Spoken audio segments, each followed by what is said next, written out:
संपूर्ण शरीराच्या सोनोग्राफीसाठी जिल्ह्यातील सर्वाधिक अत्याधुनिक सोनोग्राफी मशीनद्वारे तपासणी, जलद आणि अचूक रिपोर्टसाठी भिसे सोनोग्राफी व एक्स-रे सेंटर पलूस। संपूर्ण शरीराची सोनोग्राफी, सर्व pregnancy scans, fetal 3D 4D scan, colour doppler, digital X-ray, elastography, anomaly scan यासह दर गुरुवारी 2D इकोची सुविधा। भिसे सोनोग्राफी व एक्स-रे सेंटर पलूस, जुने मराठे भिसे हॉस्पिटल जवळ, कन्याशाळा रोड पलूस।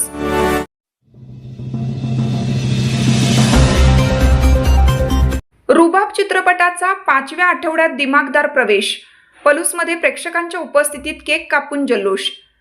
झी स्टुडिओज प्रस्तुत, झणकर फिल्म्स निर्मित आणि शेखर बापू रणखांबे दिग्दर्शित रुबाब या मराठी चित्रपटाचे बॉक्स ऑफिसवर आपला वेगळा ठसा उमटवला आहे। 6 फेब्रुवारी रोजी प्रदर्शित झालेल्या या चित्रपटाने यशाचा 1 महिना पूर्ण केला असून आता 5व्या आठवड्यात यशस्वी पदार्पण केलं आहे। या यशाचे औचित्य साधून पलूस येथील मीनाक्षी चित्रमंदिर येथे सायंकाळच्या शोला सिने रसिकांच्या अलोट गर्दीत केक कापून जल्लोष साजरा करण्यात आला।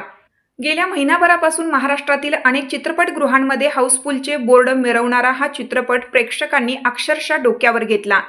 पलूसमधील सेलिब्रेशन प्रसंगी गटविकास अधिकारी राजेश कदम, महामार्ग संघर्ष समितीचे नेते डॉक्टर अमोल पवार, विद्रोही सांस्कृतिक चळवळीचे मारुती शिरतोडे, अंधश्रद्धा निर्मूलन समितीचे हिम्मतराव मलमे आणि इतर मान्यवरांनी चित्रपटातील कलाकारांचा विशेष सत्कार करून त्यांना शुभेच्छा दिल्या।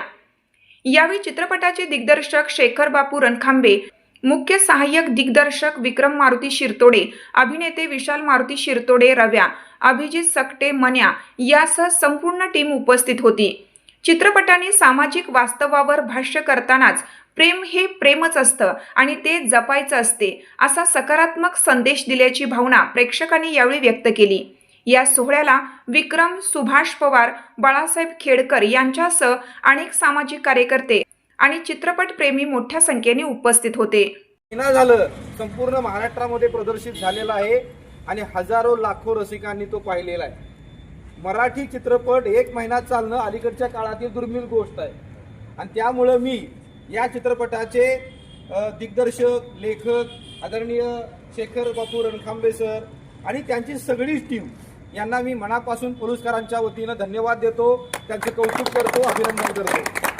मराठी चित्रपटाला या चित्रपटामुळे येणाऱ्या काळात चांगले दिवस येतील असं मला वाटतं आणि हा चित्रपट काही लोक सुरुवातीला म्हणायची की सैराट सैराट सैराट, सैराटचा आणि या चित्रपटाचा तसा संबंध नाही, कारण सैराटची कहाणी वेगळी आणि या चित्रपटाचा समारोप वेगळा, असं टोटली वेगळं गणित या चित्रपटामध्ये दिग्दर्शकांनी अतिशय मेहनत घेऊन येणाऱ्या चित्रपट रसिकांना हा चित्रपट कसा भावेल या दृष्टीने लेखन केले।